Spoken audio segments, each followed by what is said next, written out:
Hello everyone, my name is Dr. Panna Shetty. I am working as an assistant professor, D.Y. Patil College of Physiotherapy, Kolhapur. My topic for today is goniometry. So let's have a look.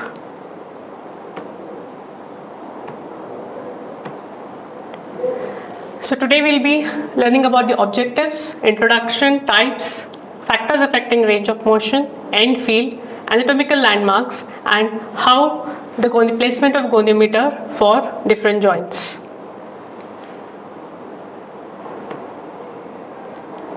Now what is goniometry? How is it derived from? The term goniometry is derived from Greek words, that is gonia meaning angle and metron meaning measure. Definition of goniometry is the instrument which is used for measuring the range of motion of the joint is called as goniometer. Now there are different types of goniometer. First is, the most commonly used is the universal goniometer. Then there is something called as gravity dependent goniometer or fluid goniometer, pendulum goniometer and electrogoniometer. We'll have a brief about each one of it.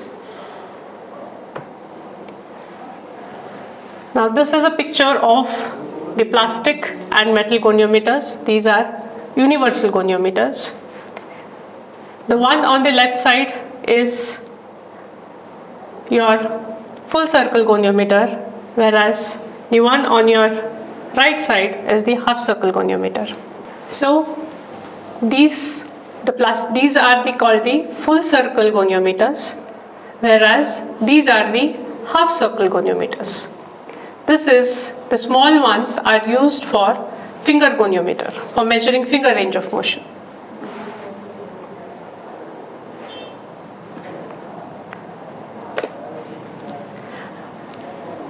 These are gravity dependent goniometers.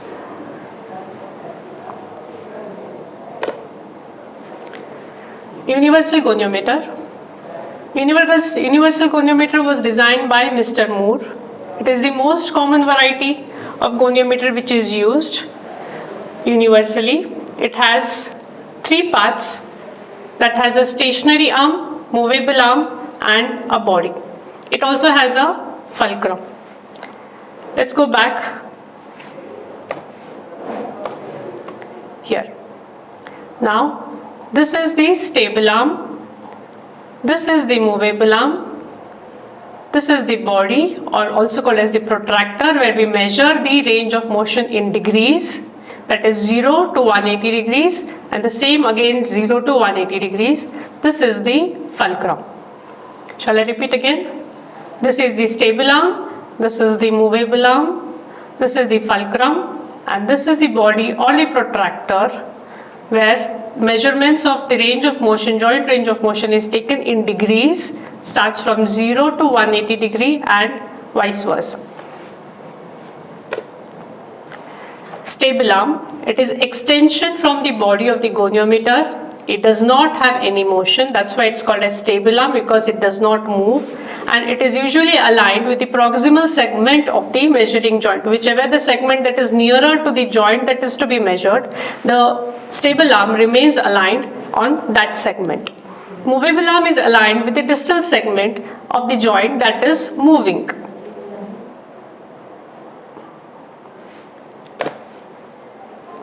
Gravity dependent goniometer. They are also called as pelvic goniometer because usually it is used to measure range of motions of the pelvic. Designed by Schreiner in 1956.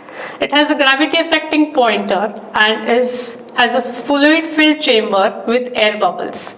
It measures the pelvic tilt. It is something called as like a carpenter's or a mason's inclinometer with a bubble in between.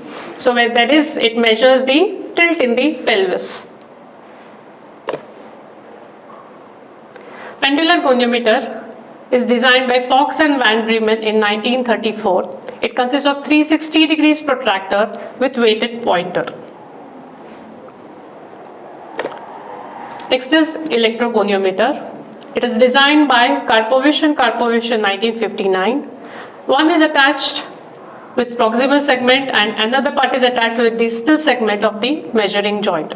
Potentiometer is connected with these two arms and chained in any joint position shows angulations in this potentiometer. Now let us see what are the principles of goniometer. The first principle of goniometer is positioning and stabilizing the joint correctly. If the position and joint are not positioned correctly or not stabilized properly, there could be misreadings that can lead to wrong calculations. Move body part through its appropriate range of motion. Determine the joint's end range of motion and end feel. Palpate the appropriate bony landmarks. Align the goniometer with the landmarks. We'll be talking about genotypical landmarks in further chapters. Now, what are the factors affecting the joint range of motion? First is soft tissue tightness. Soft tissue tightness could be secondary to many conditions that can lead to reduction in joint range of motion. Now, this is due to prolonged immobilization of the joint or any injury around the joint or joint disease. The patient might keep the joint immobile for a longer duration due to any one of these or more causes that can lead to soft tissue tightness due to immobilization. So these factors lead to reduced range of motion. Second is adhesion formation. Adhesion formation also leads to reduction in range of motion. This is also due to prolonged period of immobility after some surgeries, fractures or bedridden patients. It reduces the extensibility. This reduction in extensibility increases in collagen fibers and reduction of elastic property of the fibers of the connective tissue and soft tissue of the joint, further reducing the range of motion. Injuries or inflammation around the joint. Injuries or inflammation around the joint may cause severe pain around the joint. Now, because of the inflammation and pain, the patient might not be able to move the joint into its full range of motion. So, we'll see reduction in range of motion. Avoid perform full range of motion because of either inflammation or pain, and thus reduction in active and passive range of motion. Muscle bulk. Increase in muscle bulk leads to reduction in active and passive range of motion.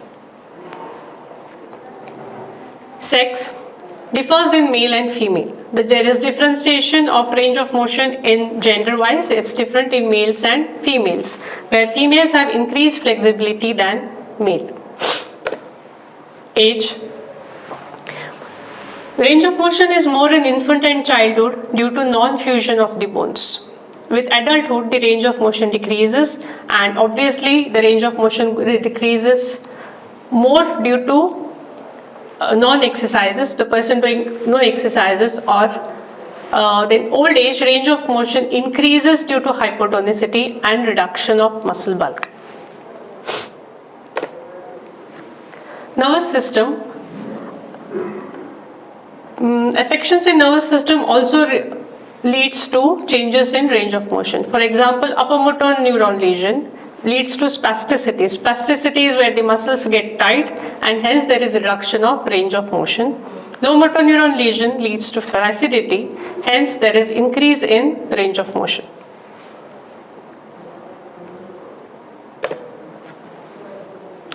Now let's see something called as end feel. What is end feel?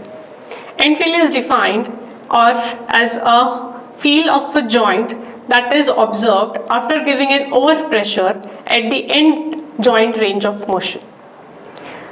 Now let us have a look on what are the normal end feels for the different joints. Soft, firm and hard. These are the normal end feels. Soft end feel is due to the soft tissue approximation. Example, knee flexion, that is contact between soft tissue of posterior leg and posterior thigh. Firm end feel is due to muscular stretch. Example, hip flexion with the knee straight This is due to passive tension of hamstring muscles. In this we have muscular stretch, capsular stretch and ligamentous stretch. Capsular stretch, extension of metacarpophalangeal joints of fingers. Ligamentous stretch, forearm supination. Hard, bone contacting bone. Elbow extension, hard, bone contacting bone. Elbow extension, that is contact between the olecranon process of the ulna and olecranon fossa of the humerus. Now let us see what are the abnormal end fields. These three, that is soft, hard and firm, were all the normal end fields. Now let us see what are the abnormal end fields and under which conditions are these end fields. C. Soft. Occurs sooner or later in range of motion than is usual or in a joint that normally has a hard end field. It feels something boggy. Examples where you see this come across as soft tissue edema or synovitis. Firm, usually it be seen in increased muscle tone, capsular, muscular, ligamentous and facial shortening. Third is hard, occurs sooner or later in the range of motion than is usual in a joint or normally has a soft or firm end field. A bony grating or bony block is felt. Examples of these are chondromalacia, osteoarthritis, loose bone fragments in joints, myositis ossificans or fractures. Last is empty end field. No real end field because of pain prevents reaching of end range of motion. No resistance is felt except for individuals' protective muscle splinting or muscle spasm. Examples are acute joint inflammation, bursitis, abscess, fracture and psychogenic disorder. Now let us see few of the anatomical landmarks that are needed for the placement of goniometer. Anatomical landmarks for shoulder.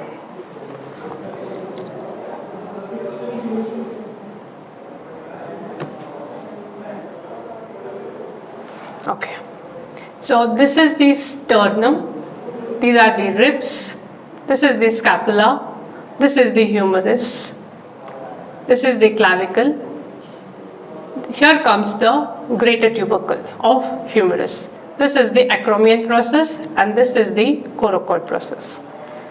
So same thing is reflected here. This is the sternal line, this is the acromion process, this is the greater tubercle of humerus, shaft of humerus, medial epicondyle and lateral epicondyle of humerus. These are the landmarks that are necessary while measuring the shoulder range of motion using universal goniometer.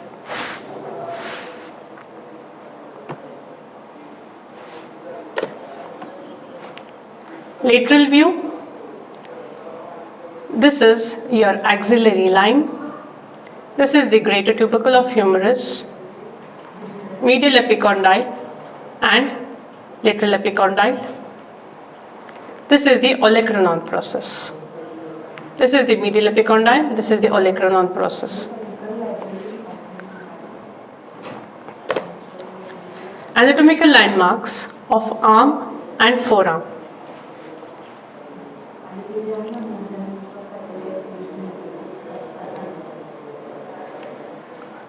Radial head, ulnar head,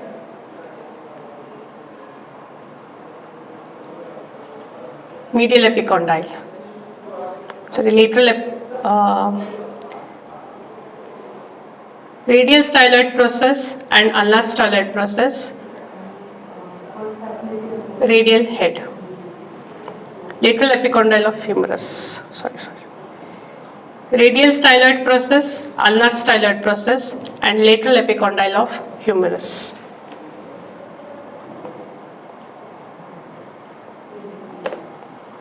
This is the posterior view showing the acromion process of scapula,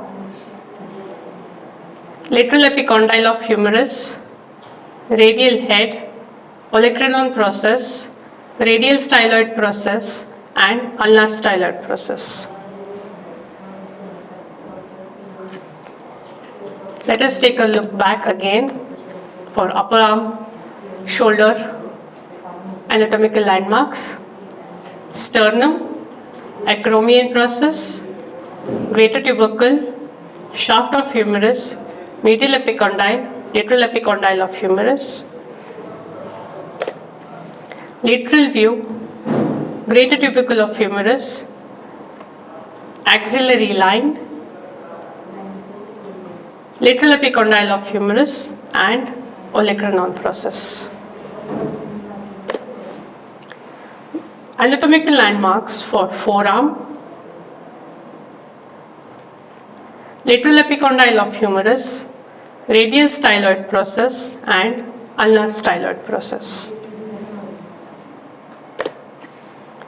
Posterior aspect of forearm, lateral epicondyle of humerus, radial head, olecranon process, radial styloid process, and ulnar styloid process. These anatomical landmarks are useful for measuring goniometer for wrist, elbow. Anatomical landmarks of hand. This is the fifth distal phalanx, fifth middle phalanx, fifth proximal phalanx, and fifth metacarpal.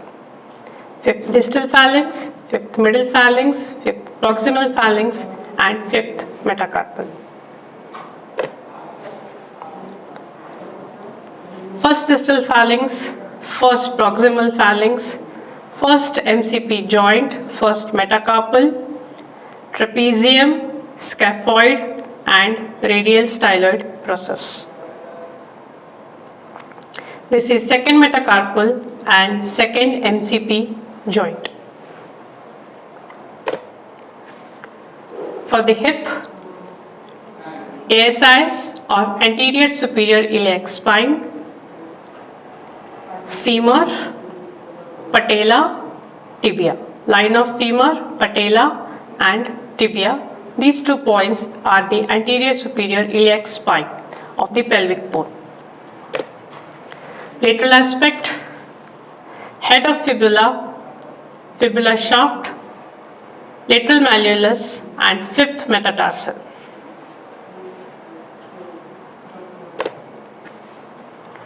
Anterior aspect, tibial tuberosity, shaft of tibia, medial malleolus, lateral malleolus, second metatarsal.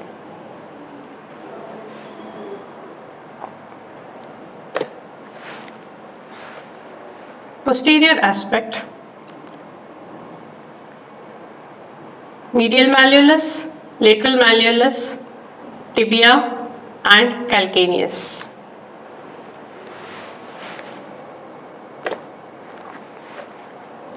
Foot, first metatarsal, proximal phalanx, distal phalanx.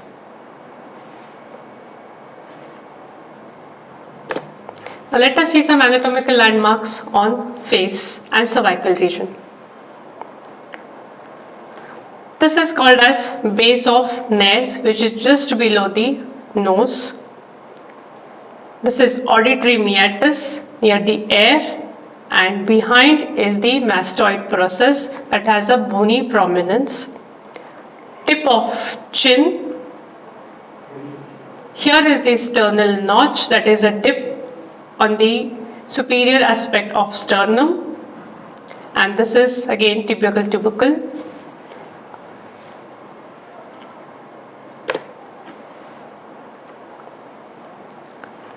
Posterior aspect, spine of scapula and acromion process, top of head, occipital, C7 and T1.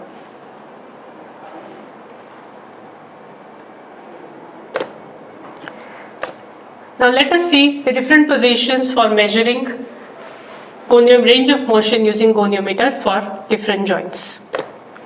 First, let us see for shoulder flexion. Here the patient lies supine and the therapist is at the side of the testing limb. Fulcrum is at the tibial tubercle, greater tubercle of humerus. Stable arm is along the axillary line and movable arm is along the shaft of humerus.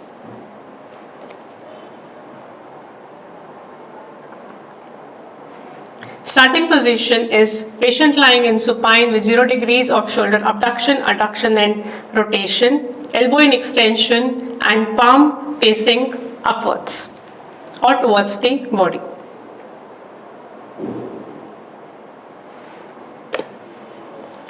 Extension, patient lies prone, face is turned away from the testing limb, fulcrum is greater tubercle of humerus, stable arm along the axillary line, movable arm along the humerus. Patient is lying prone with slight of elbow flexion and palm facing towards the body.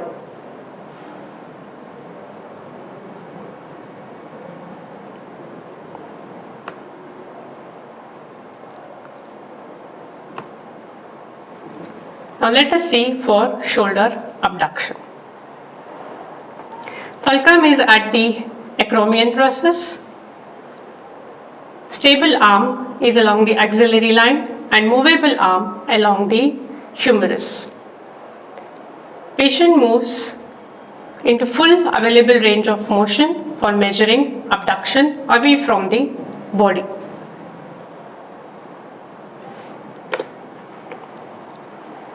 Next, let's see for elbow flexion.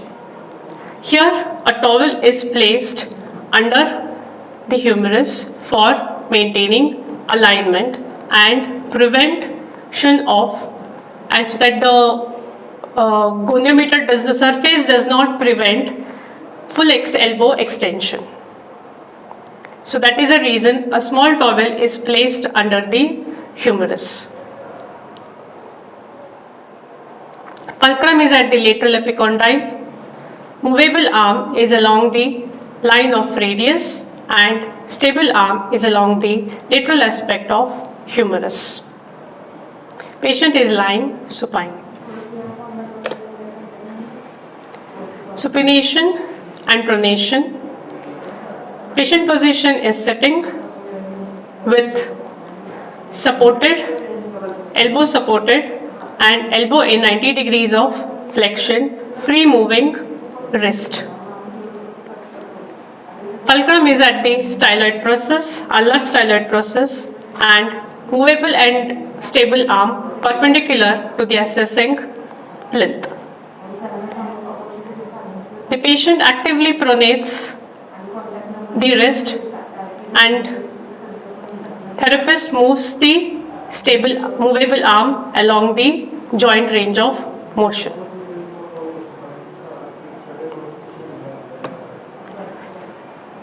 Supination, the position of the patient is same as for pronation, sitting with elbow in 90 degrees of flexion, elbow supported, wrist free moving.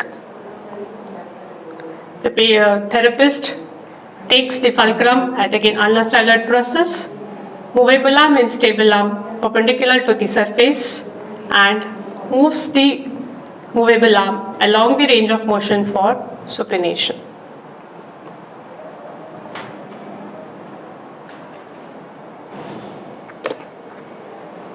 Let us see for wrist flexion and extension. First, let us see the wrist extension. Forearm, here shoulder is abducted. Position of the patient is shoulder abduction for 90 degrees. Forearm flexed in 90 degrees and completely supported on the plinth and wrist out of the plinth for free movement of extension and flexion. Fulcrum is at the ulnar styloid process. Stable arm is along the border of ulna, lateral border of ulna, and movable arm is along the fifth metacarpal bone. So take into extension and passively takes the wrist into extension along with the movable arm.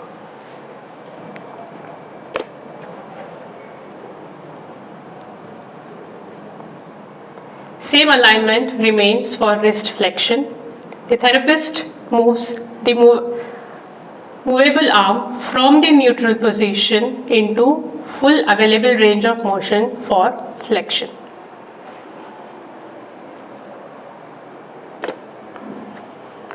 Ulnar and radial deviation. Dorsal surface, here the position of or the center of fulcrum is over the dorsal surface of the capitate, and movable arm along the third metacarpal bone, along the third metacarpal bone. The therapist passively takes the wrist into radial deviation for measurements. This is ulnar deviation.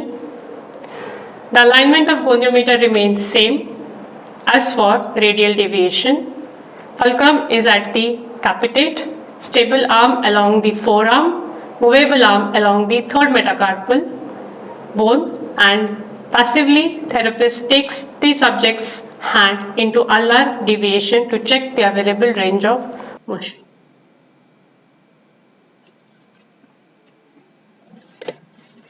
Now let us go for hip flexion.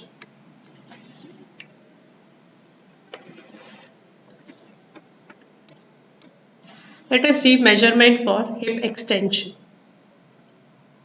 Fulcrum is at the greater tuberosity of femur.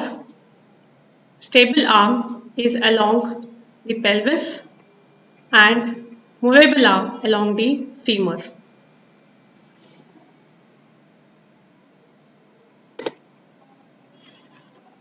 For abduction, fulcrum is at the ASIs, stable arm along the line of ASIs, both the ASIs, movable arm along the anterior aspect of the femur. Take the joint into passive abduction.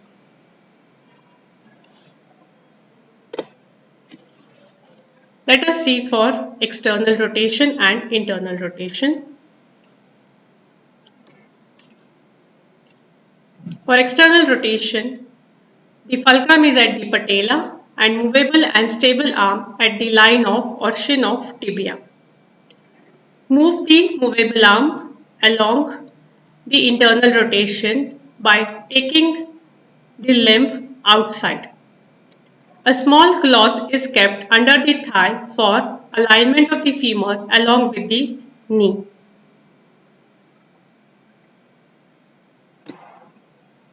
Alignment for goniometer for internal rotation remains same as for external rotation. Now let's see for knee flexion. Measuring knee flexion, the individual is supine with upper thigh exposed so that the greater trochanter can be visualized and palpated. A towel roll is placed under the ankle to elevate the lower leg so that the full beginning of range of motion can be measured. The examiner either kneels or sits on the stool to align and read the goniometer at the eye level.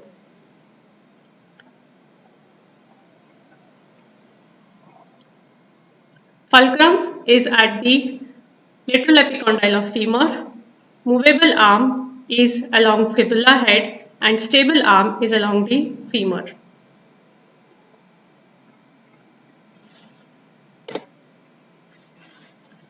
Now let us see for ankle dorsiflexion and plantar flexion. For ankle dorsiflexion, the patient is sitting with legs dangling in air, supported by the therapist with one hand. Fulcrum is at the lateral malleolus, movable arm along the line of the foot and stable arm along line of the fibula. Patient passively dorsiflexes the foot for measuring the range of motion.